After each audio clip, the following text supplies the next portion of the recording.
Well, hey folks, welcome back to another episode of the Brand Builder Show. And if you've ever wanted to take your Amazon brand omnichannel and explore other channels beyond Amazon, which you absolutely should be doing in 2024 and beyond, by the way, then you really, really want to listen to this episode to talk through this topic. We're joined by Andrew. Andrew, welcome to the show today. Hey, Ben. How you doing? Thanks for having me. Yeah, I'm doing good. We were saying before, it's a bit cold, very cold. It's like 0 degrees here in the UK at the moment, Celsius. So that's like 25, 27 Fahrenheit. So I'm pretty cold. Right. Just come back from football training with my son, soccer training, as you guys would call it. So I'm just thawing out right now. So got a nice radiator on and stuff. So I'm ready to have a good fiery conversation as well to warm things up about e-commerce. I'm really looking forward to this topic. I think it's a massive one that I've been banging home to our community, that you really need to think beyond being an Amazon seller and actually trying to go omni-channel and exploring what other options are out there. So I'm excited to dive into it. Before we dive into all of that good stuff, why don't you let our audience know who you are and why you are the expert on this topic? Sure. So Andrew Maffetone, I'm the founder and CEO of Blue Tusker. We're a full-service marketing company for e-commerce sellers. I actually have been in the e-commerce marketing industry for a little over 15 years now. I was basically my first job my first big boy job, as I always called it. My father actually acquired a brand that was more or less completely brick and mortar. He wanted to take it online, did really well with it, and was actually one of the first people that was offered to sell something on Amazon other than books. And it's my favorite topic to talk to him about because he turned it down. So it makes it a hilarious conversation. I wouldn't be doing this if he did it. But yeah, so I've been in e-commerce pretty much ever since in different capacities. I've been in-house at big 8-figure brands. I've been in multiple agencies. I was a partner with an agency prior to this that we had exited in late 2019-ish. Really what had happened, and the reason I'd started Blue Tusker, was during my time in-house, I was the sole marketer almost every time, and I would be overseeing several agencies and several contractors, and getting them to all work together was a nightmare. And so what I knew I wanted to do was develop, which is a little bit of a kitschy term, but a little bit of like an agency of agencies. Okay. So our team are all specialists in their certain areas. Everyone has, we have strictly an SEO department, paid ads department, marketplace department, website design, etc.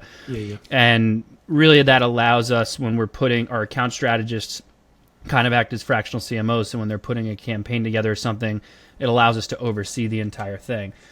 And then the reason I always am preaching Omnichannel, at that same time when I was in-house, I had started working there for I think it was 3 months or something like that.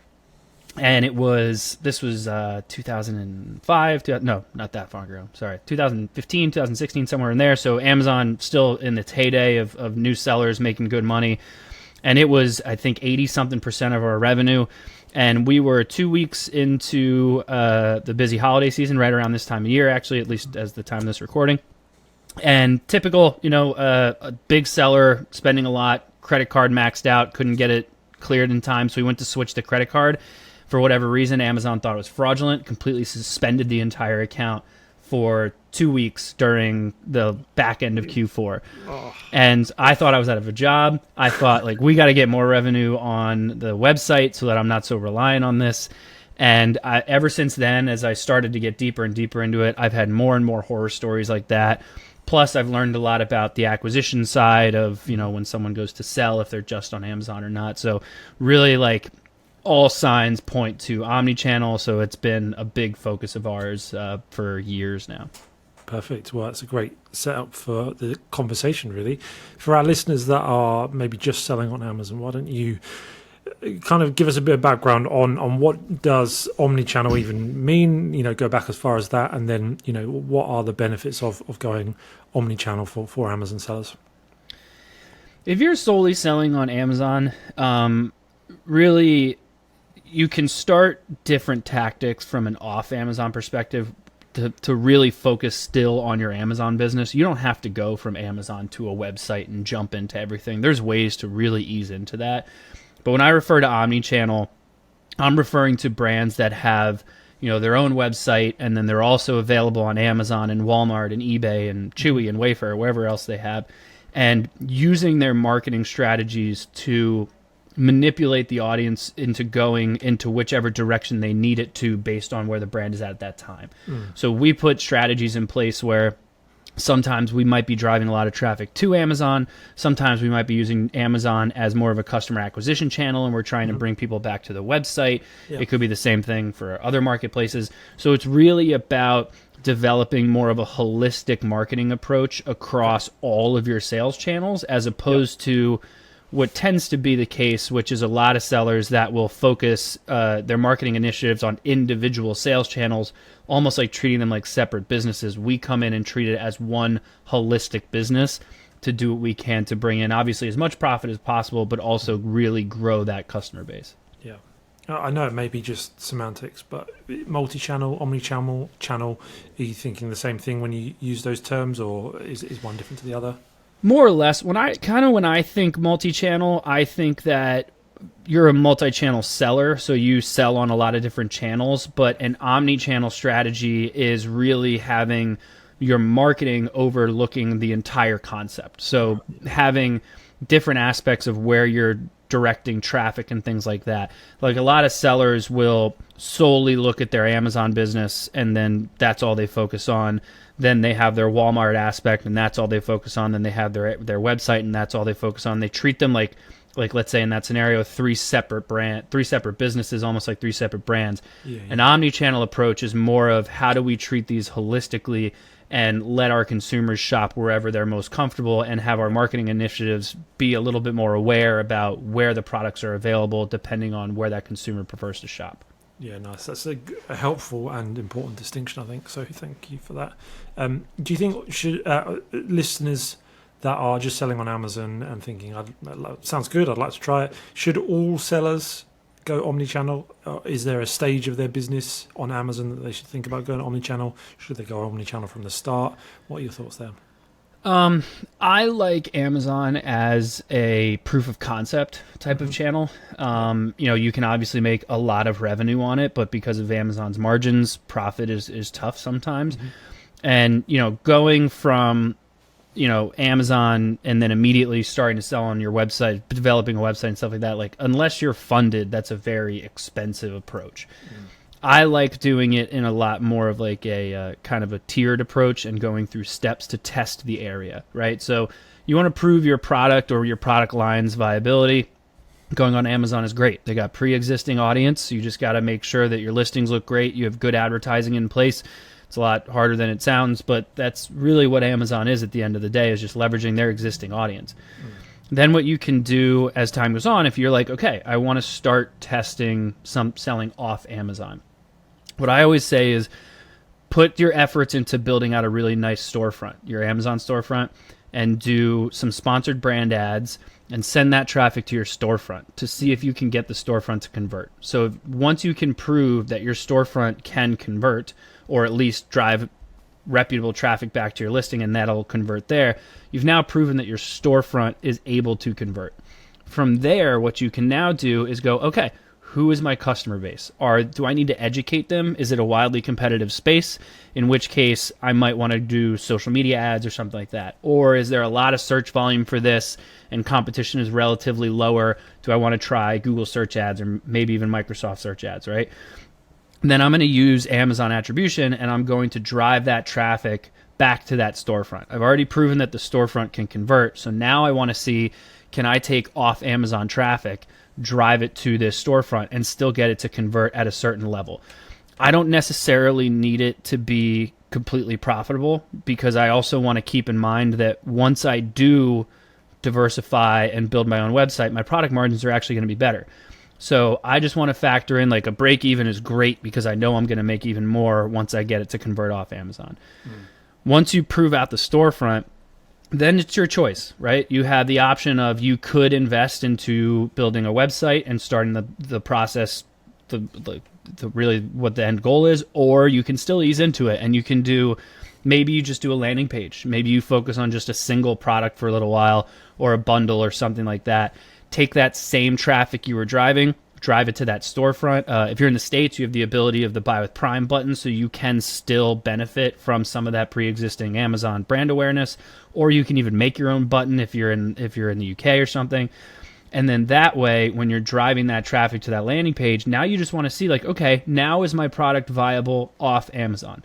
And if you start getting those sales and you start seeing it do well, then grow it to wherever you're most comfortable on what you need your funding to be. Take that investment, put it into your website. And at that point, you've got data. You've probably grown a little bit of an email list. You've probably got some social media followers, and you're not starting completely from scratch, but you're really baby stepping the entire way so that you're not jumping into the pool in the deep end and spending tens of thousands of dollars on a new website when traffic driving off Amazon is a lot more difficult and takes a lot more time than if you just launch on Amazon. So I think that's kind of the easiest way to kind of ease into it without diving too deep. I mean, that's a playbook right there. You've kind of laid out step by step. That's awesome. If anybody is listening, at home without a pen and paper, they should probably pause it, go back and write those steps down, because that's like a literal playbook for anybody to grow that omni-channel side of things. You mentioned funding a couple of times there. How much of this is a financial consideration, and how much is it a product demand, time of the owner of the business consideration? It depends on the expertise of the owner. Like for me, even with our own agency, like I don't really outsource anything until I feel like we know enough about it internally, whether it's, obviously marketing, we're fine, but like sales side or an operational side or, bookkeeping, stuff like that. Like I need to know enough to be dangerous when I hand it off to someone else. So I always say like, learn enough so that you can speak to it. And then if you feel you need to hand it off, hand it off. The financial side, I mean, when it comes to, let's say, building your storefront, building the landing page, or building the website, those are, how do I explain that? That's where your brand is conveyed, right? That's where the person is getting their first impression, where they're learning about your brand. So to half-ass one of those things is not a very good start. It's a horrible experience right off the bat. So I never suggest going inexpensive for any of those things, because one of my favorite sayings that one of my parents has said to me since I was a kid is cheap is expensive. And if you go to and you try to go cheap on something, there's a good chance you're going to have to redo it over and over and over again, and it's actually going to end up costing you more money than if you just bit the bullet and did it correct the first time. So like a landing page or like building a Shopify site, 9 times out of 10, we'll have someone come to us with a Shopify template they created, plugged in some imagery they had, changed up some copy, and then they're wondering, like, why is nothing converting? And you've got to remember that once you start venturing away from Amazon, you're competing with yourself on Amazon. So you have to provide a great experience, a great customer experience. It needs to be personalized, because Amazon's not really personalized. Amazon is just this vast marketplace of stuff. So if you can make it very personalized and let them really enjoy their experience, they'll of course continue to come back. So you've got to keep that stuff in mind when you start to venture away as well. Yeah, nice, man. Do you typically build out the stores on Shopify? Yeah. So we, as full service, we do everything on the marketing side. So we do a lot with Amazon advertising and listing optimizations, storefronts, campaign management, that kind of stuff. So we do a lot with the storefronts. We're Shopify partners, so we usually tend to lean towards that, but we build out landing pages and websites all day long. And we also have partnered with Buy with Prime, so a lot of times we'll incorporate that kind of approach as well. Yeah, nice. For people that have an existing audience, or audience is a strong word for Amazon sellers, but maybe branded search is growing and people are starting to recognize their brand on Amazon. How can you leverage that when everybody is so afraid of driving traffic away from Amazon with inserts, and there's like what's acceptable, what's not? How can sellers leverage a good start on Amazon to get a good start off of Amazon? You can actually look at it in the flip too, because a lot of people that solely sell off Amazon and decide they want to venture into Amazon, the way that they figure out how they want, if they should sell on Amazon, is they'll get like a Helium 10 or a Data Dive or Jungle Scout or something like that, and they'll keep an eye on if people start searching their brand name, because now they immediately know there's some kind of need for their product, and then they figure out like which products they want to put on Amazon, whether it's one or two or all of them. And Amazon sellers can do the exact same thing. Get an Ahrefs or SEMrush or something like that and monitor Google search results and see if people are starting to search for your brand off Amazon. Because that right there is going to tell you that there's some kind of viable market off Amazon. Sure. Now, you could also just do the research into the search volume for your product type and see what the competition looks there, what your cost per click is, that kind of stuff. But to also answer, your other question about like getting the inserts and that kind of thing, it's a very touchy area. It's one of those things where it is technically against TOS in theory. If you have packaging and something is inside your packaging, that's part of the product. That's not against TOS. So you can't really, but if they see it and you're constantly driving them away, it's a little bit different. So people get a little iffy on that. Every product is very different. To me, my opinion, if you have a great experience on the listing, you have really made sure that they're aware of your brand name. Maybe you have an insert, maybe you don't, but maybe your product packaging is very branded and very clear and it's a nice experience. They're going to immediately be curious about the rest of your brand. Mm-hmm. So if you actually just elevate the overall experience, they will eventually get some kind of interest to then come over to, your website or something along those lines.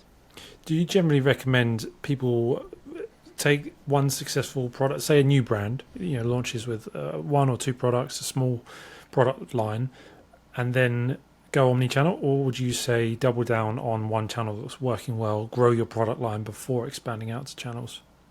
I think it depends on the product line. I think the thing that's very frustrating with Amazon is like, you launch one product and it does really well, awesome. Then you launch a second one, you're starting all over again. Yeah. There is no... you can have followers on your storefront and like kind of do some email stuff and whatever, but it never really goes as well as you want it to. And you've got, you're launching a new product. You've got that like 60 to 90 day honeymoon period before your organic ranking goes to where it's going to go with everyone else. So it kind of depends on the product line. I like the idea of adding in variations and improving on that single product, and then finding something that's complementary to that product, so that if I do need to make it a second parent listing, I can do like my own sponsored display ads, or maybe I do like comparison chart kind of stuff in A+, like something I can do to leverage the existing asset, which is that initial good listing that's doing well, to get over to the new one. But it can really depend on the product line. Venturing off Amazon when you've only got like a handful of products and you go omnichannel can be very difficult. People want to also, while they want to feel like they're part of a cool new brand and they want to find this cool new product and that kind of stuff, they also want to kind of have like a one-stop shop. And that's the big benefit of Amazon, right? Like I can get everything for my house as well as the coolest new gadget in one place. If I go to a specific website, I can't do that. So you've got to not only provide a very good experience, but probably need to have a semi-decent offering, or your product needs to be so differentiated that that's where you want to end up going to get the website. Like I use coffee as an example all the time. Like that's very, very difficult to get going on Amazon, and it's even worse to get it going off Amazon because it's so crowded. So it kind of depends on like the approach you want to take with it. Yeah. And I would be interested to hear about that approach, because a lot of Amazon sellers try to launch their own store and think, well, I'm making 20, 30, 40, 50 sales a day on Amazon. There's so much volume for this product. And then they launch their own store and it's kind of, crickets. And then they have to delve into the world of paid advertising, et cetera, et cetera. What is your approach when you do take a brand omnichannel? Is it a lot of paid ads, or are you leaning more on organic these days? What's your sort of go-to strategy there? I'm going to sound a little bit like a broken record, but it really kind of depends on the product, right? Yeah. Like if your product is, let's say it's either in a really competitive space or it's like wildly differentiated. So like maybe it's an invention or something, like it requires a lot of education. Social media is going to be your best play, because you need to have some video to get in front of someone to educate them on why the product is better than the competitors or how it works or something like that. if you've got a good amount of search volume and not that much competition, Google is a great way to go. Search engine marketing, SEO is another great way to go. I'm a fan of a nice balance of everything. I love SEO still because I know that eventually, once it gets me to a certain point, it's going to keep working. It doesn't turn itself off overnight. It doesn't all of a sudden scale. It's very predictable. So I love SEO because I know everything I do now, 6 months to a year from now, I'm going to be glad I did it. Paid ads kind of keeps the wheels on the bus, and it's stuff that I can turn on a lot faster. So there's a mix of short, mid, and long-term marketing that I always try to have a nice little balance of. But it also depends on where the brand is. If I need to get revenue in now, paid ads is going to be the best way. I'm just going to pay for my revenue. But if I can invest in the future, I'm going to thank myself later on so that I'm not hurting down the line. Do you ever find you get brands that sell well on Amazon but just don't seem to do well omnichannel? Oh, yeah. There's a lot of products on Amazon that there's a term for it. I can't remember what it's called, but it's like, if you're in a drugstore or something and you're like, oh, I need this. And you walk by it and you just kind of grab it and you walk away, right? And you're like, it's up by the register and you grab it and then that's it. There's a lot of that kind of stuff on Amazon. And even if it's like a new cool candy or something like CPG stuff, very, very difficult. Yeah. So those are sometimes things that people will be like, oh, well, while I'm here, I'm also out of this. Let me search on Amazon to see if they have it, like Band-Aids. But like, if you start your own omnichannel brand, you venture off into trying to build a website and, really building a brand on Band-Aids, you've got to be very differentiated and prove that there's a big hole in the market for the type of Band-Aid that you're selling. So there's a lot of that lower price point stuff, because that's another issue, right? Like from a paid ads perspective, Google can be very expensive, but the conversion rate's really high because it's more middle of funnel, right? They're actively looking for a solution they're already aware of. Social media, less expensive, but the average cost per click on Facebook, at least last I looked, was like $1.07 or something like that. So if you're selling a product for $10, $15, you've got to have a very high conversion rate then in order to make that profitable. Because that's the other side of it. Like your Amazon listings, average conversion rates are like 30 to 60% sometimes. On a website, if you break 5%, you're like a god among people. Yeah. So it's you got to factor that kind of stuff in too. Yeah. No, that's good. That's good. Another question that's going to be depends on the product, but just to try and give some direction, is obviously Amazon, your own website. Beyond that, what are your feelings about good channels to explore? You mentioned sort of Chewy, Wayfair, that may be a bit more product dependent, but any that are more general, like Walmart, eBay, Etsy. Are you sort of seeing any trends, that you're really going? I know some people are talking about Walmart kind of rivaling Amazon. I don't really see it yet. What are your feelings there? People have been talking about Walmart rivaling Amazon for like 6 years, and they still haven't done it. Every time Walmart releases something, Walmart reminds me of like if Android and Apple were flipped, right? Like Android, even though there's not as many people out there that use it, they invent something, they come out with some cool new feature, and then like 4 or 5 years later, Apple does it. To me, it's almost like the flip with Amazon and Walmart. Like Amazon does something, and then like 4 or 5 years later, Walmart finally does it. So I think I compare Google and Bing to Amazon and Walmart. I think that people should absolutely be still running ads on Microsoft. It comes preloaded on most computers. If it's an older audience, they're not changing their desktop, so it is what it is, or their browser. So, real estate is real estate. So on Walmart, I think the same thing. You've got, here in the States, you've got a lot of people in middle America love Walmart. They use it all the time. They go to Walmart, either they use it online or they go in and visit the store. And so if you want to make sure that you're also hitting that audience, I think it's a great spot.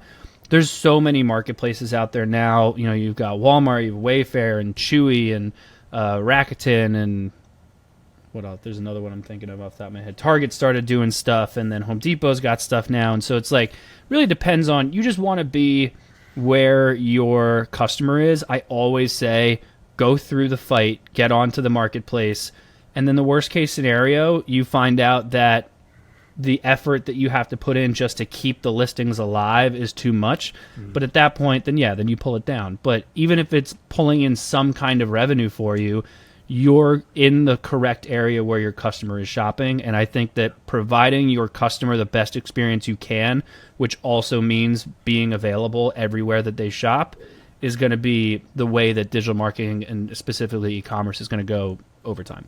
Yeah. And what about TikTok Shop? Have you looked at that much? Yeah, for some brands it does great. I mean, it's very reliant on it getting picked up by some viral video kind of thing, and having a big presence that way. Yeah. TikTok is a lot. It's a very, very different platform compared to prior social media channels. The content you got to create on there is very different, and you've got to change it like every few days.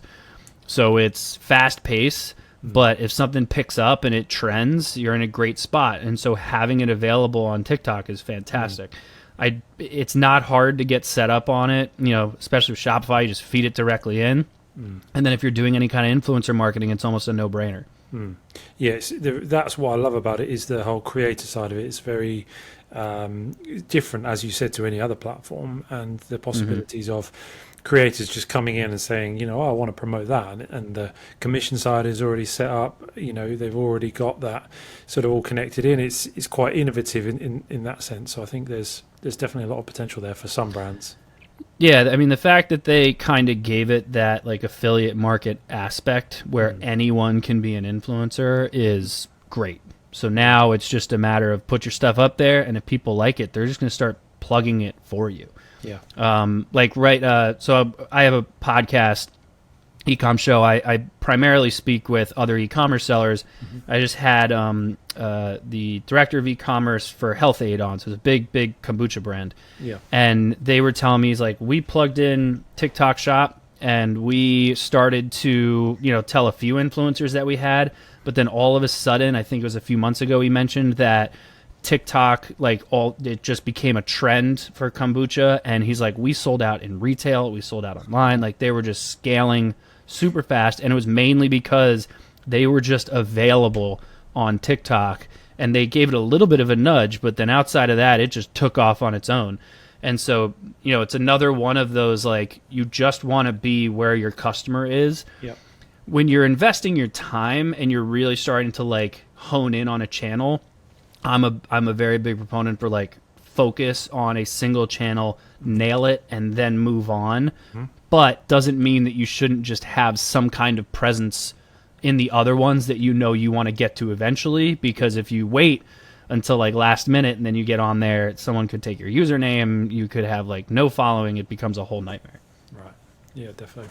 What about challenges? Any challenges of Omnichannel that are common and need to be considered as people approach it? Attribution. Okay. That's a major one. Yeah. You can let's take Facebook for example. Facebook and Amazon actually just announced, I think it was last week, that they're working together on actually connecting now, so you can actually optimize. But assuming that doesn't happen, right? The current way that things are, if I drive Facebook ad traffic or Google ads traffic to Amazon, I'm probably going to use my Amazon attribution, make sure that I can see what actually converted and what didn't. But Amazon isn't communicating that to either platform, so it can't optimize. So if I'm driving, let's say, Facebook and Instagram ads traffic to a listing and it's hopefully converting, that's great. But if I'm driving a lot of traffic because I can only target link clicks, I might be driving too much traffic to the point where it's going to reduce my conversion rate, which might hurt my organic ranking over time. There's theories on that, but so that's something to factor in. And then the other side of it is the profit margin, right? It's a very, very common conversation and headache for a lot of the sellers we work with, for us to try to explain that by having, let's say, the Buy with Prime button or driving people directly to Amazon every now and then during a product launch or something is beneficial. I know you're going to see a reduction in margin, and that's a lot of the issue, right? Is Sellers don't want to send traffic to Amazon. They've diversified away from it for a reason. Then you get the sellers who are like, "Oh, I don't want Amazon to have my data because they're going to knock off my product and then put me out of business." And like, it's great that you think so highly of your product, but like, it's probably not going to happen. So like, there's stuff like that where it's like, okay, there's margin issues, there are attribution issues, but especially ever since the iOS change, in my opinion, digital marketing is becoming a lot more and more like traditional marketing, where you can't really measure everything. And there's top of funnel stuff that you need to be doing in order to feed the middle and the bottom of the funnel. Yep. And so not everything can be tied to an ROI. You need to look at the entire thing holistically. So when we look at metrics, the first thing I always look at is, what are you spending across every single channel, and what are you making? Then we can narrow it down and see where we want to put more money or less money in certain areas. But really, like, I've got to find a way to factor in the brand awareness you're getting, the the bleed over of channels, like how many people are going from your website over to Amazon. It's usually like 10-15% at least are going that way. We've done a bunch of tests on that, so there's stuff that's hard to track. So it's like trying to get the ROI of a specific billboard. Like, you're never going to do that. And as time goes on, and as these different privacy laws and things like that get into place, attribution is going to be really difficult. And the user's getting so used to shopping on all these other marketplaces that if they find a brand they like, but they prefer to shop on Amazon or Walmart or any of the other ones, they might leave just to go see if you're available there, because I'm an avid customer of that marketplace and I know that it's easy and maybe I get points or something like that. So there's things like that sellers have to factor in. And I think that this transition of how fluid the customer journey is right now makes sellers like really uneasy, because they're used to the good old days of being able to track like every little tiny dollar that they spend. Yeah. So true, man. It's amazing how much of it's like almost come full circle, that it's so much of it now just comes back to good product, good marketing. I've just finishing up writing our newsletter for this week, and just kind of breaking down a little bit of what's happened with Thrasio and where they've maybe gone wrong. Who am I to criticize a $1 billion company or whatever, but just kind of seeing maybe some of the strategies where they've gone wrong, and one of them is obviously just buying up brands that maybe didn't have good products and thinking they could get by with average marketing. And it really, I feel, and it's kind of the closing thing that I wrote on there, is that the key right now is get good at e-commerce, because the people that are good at e-commerce, creating good products and marketing them well, are going to win for the next 5, 10, 15, 20 years. It's not about some little strategy or little hack or attribution trick. It's going to be good products and good marketing. I know you're the guest and I want to learn from you, but it's just I think just to reciprocate what you're saying is it's so true. Those are the core elements, right? Yeah, it's incredibly true. I mean, all of our best clients, like the ones that are doing the best, the ones that had a great Black Friday, like that was all based on really, really good products. The guys that are like, oh, we're still tweaking things, we're still updating stuff, like you get into this issue as a marketer of like, okay, this person wants to pay us and they have the funding to do it, and this is the direction they want to go, and we do know this industry, so let's take the strategy and implement it. But at the end of the day, when the customer starts getting the product in their hands, I can only do so much. Yeah. A marketer's real job is to get people to become aware of the product and how they can buy it when they're ready. We're not salesmen. We're just supposed to walk them through, make them feel a certain way on why they might want the product at a certain point, and make sure it's top of mind when the decision comes for them to purchase. And if it's a great product, it's going to happen. So marketing becomes very, very easy, and it makes us look great. But if you've got a product that's like kind of like iffy, and we're trying to figure out like how do we dodge all these reviews, like at a certain point, it's like you really need to there's even been times where like, can we please pull back our ad spend? Let's stop some of the strategies we're doing, hold for like 3 or 4 months so that you can keep that revenue, and please invest in like fixing some of the product issues, because I can't, at a certain point, it's not marketing's fault, it becomes product fault. Good product sells itself. Marketing just makes sure it's in the right place. Yeah, definitely. Great thoughts. It's obviously a massive topic going omnichannel. But just to sort of round things off, are there any key things that we've missed, or any kind of like final closing thoughts that you would have around successfully taking a brand omnichannel? Especially when you're getting off of Amazon, which tends to be the majority route that people take. You prove the viability of the product on Amazon because you get a lot of sales. But what happens is sellers think that, okay, I'm getting a lot of sales, so now I know I'm going to get all these sales off Amazon. It does not happen overnight. You are now on a whole new area where you've got to get the traffic to come to you as opposed to leveraging the existing traffic. But when you get off of Amazon, you have to know your customer better than anyone else. Who is your customer? Why are they buying what you're buying? How do they feel when they're buying what you're buying? And how do you want them to feel after they buy what you're selling? Yeah. So there's a real deep connection of needing to understand that in order to be successful from an omnichannel perspective. Because a lot of sellers, they'll start a website with a template and throw it up, and then they'll take their Amazon ads data, grab some keywords, throw it into Google, and be like, oh, I can't sell anything. Off Amazon doesn't work. Why do people even do this? It becomes this whole conversation. Yeah. And there's so much nuance around it that knowing how your customer is feeling and then knowing where they're at is incredibly important. Because a lot of times, we'll get people who come to us and they'll be like, I want to do Facebook ads. And we'll look at their product and be like, why? This has no sense. And you don't need to do that. There's more search volume. Just focus on middle of funnel. And they're like, well, I was in a mastermind and they told me I should do that. I'm like, okay, you've got to know your customer and where they're at, because too many people are given too many opinions and everyone's just trying to check a box because they heard that they're supposed to, when in reality, if you know your customer and you know your product, you're going to know better than anyone else, even outside these masterminds. So knowing your customer is 100% key once you start going omnichannel. Yeah, absolutely. And it's the work that some sellers just don't want to do. They want to keep playing Alibaba to Amazon arbitrage, and it just is not a model that works in modern day e-commerce. You've got to get good at e-commerce. So no, I couldn't agree more, man. I've loved the thoughts you've had, and it's been super, super helpful. If people want to keep sort of learning from you, what's the podcast again, and where can people find about that, and also anything about you and the agency? Yeah, podcast is the eCom Show. New episodes every Wednesday. Otherwise, you can check out, I'm on pretty much every social channel at Andrew Maff. So is our company at Blue Tusker, or you can just go to bluetusker.com. It's BLUETUSKR.com. Or just email me, Andrew at Blue Tusker. But I'm always happy to help out and point people in the right direction.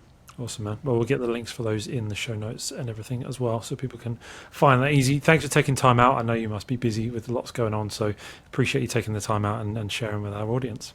Yeah, appreciate you having me. No worries, man. Awesome, folks. Well, you heard it there. You got to get good at e-commerce if you want to go omni-channel. Don't be lazy. Don't just try and sell random rubbish from Alibaba to Amazon and think that it's going to go well on multi-channel, because it won't.